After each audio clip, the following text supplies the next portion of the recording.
Baik teman-teman sekalian, ini waktu yang sangat ditunggu-tunggu oleh sebagian orang karena penampilannya selalu menjadi rating gitu loh. Kalau di LC itu jadi rating melulu gitu loh ya. Kenapa? Karena kata-katanya tajam, pedas, tapi nggak bisa dicolek oleh hukum.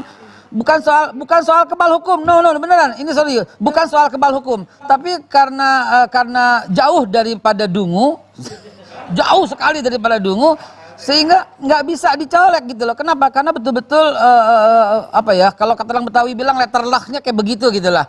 Siapa lagi kalau bukan Bung Rocky Gerung? Silakan.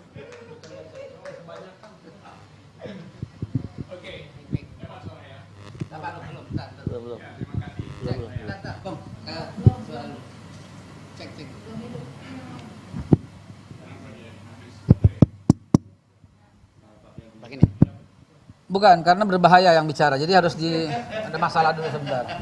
Ganti baterai. Oke, terima kasih Babe Haikal. Iya, ini ILC juga. Artinya Indonesia lawan Covid. Dan 212 mengawalinya tuh. Nah, sebetulnya kita di sini lengkap pakai protokol kesehatan.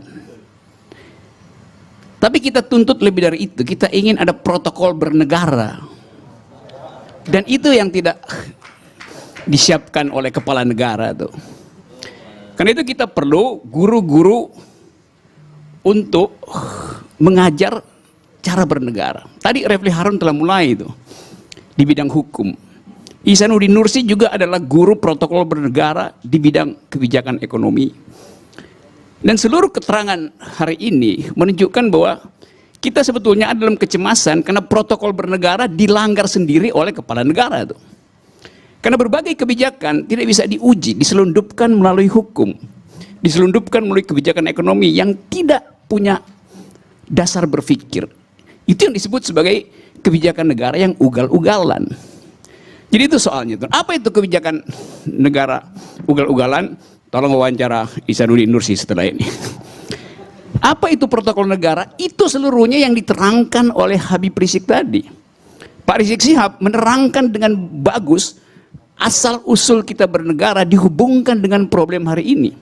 Hal yang seharusnya kita dengar dari istana uraian semacam itu. Ceramah Habib Rizik. Kita ingin agar supaya kekuasaan itu dirawat dengan akal pikiran. Itu poin kita. Nah, karena itu setiap hari kita tuntut kepala negara supaya aktif menghasilkan keadilan. Kan itu dasarnya. Kalau corona itu tidak kasat mata, tentu kita waspada dengan corona karena dia tidak kasat mata. Tapi ketidakadilan itu kasat mata. Dan justru yang punya mata itu menutup mata untuk menghasilkan keadilan. Jadi sekali lagi saya menganggap bahwa kita ada di dalam suasana kecemasan.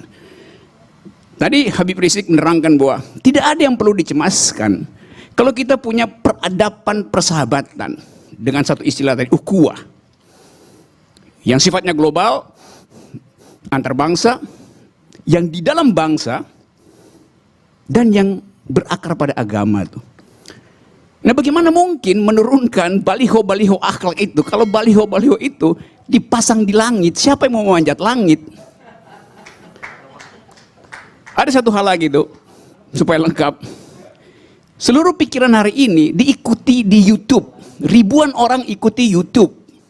Ini semacam ukhuwah YouTubiah. Persaudaraan sesama pengguna YouTube.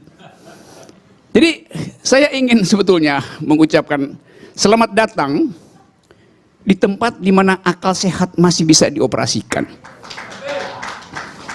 Jadi kalau ada orang bertanya di mana markas FPI, bukan di Jalan Petamburan, tapi di Jalan Perubahan itu. Demikian juga orang tanya di mana tempatnya Gatot Nurmantio, bukan di Menteng tapi juga di Jalan Perubahan. Jadi kita sebetulnya hari ini sedang merintis jalan baru, namanya Jalan Perubahan. Dan saya ingin agar supaya kita tempuh jalan ini dengan cara damai, dan bermartabat. Terima kasih.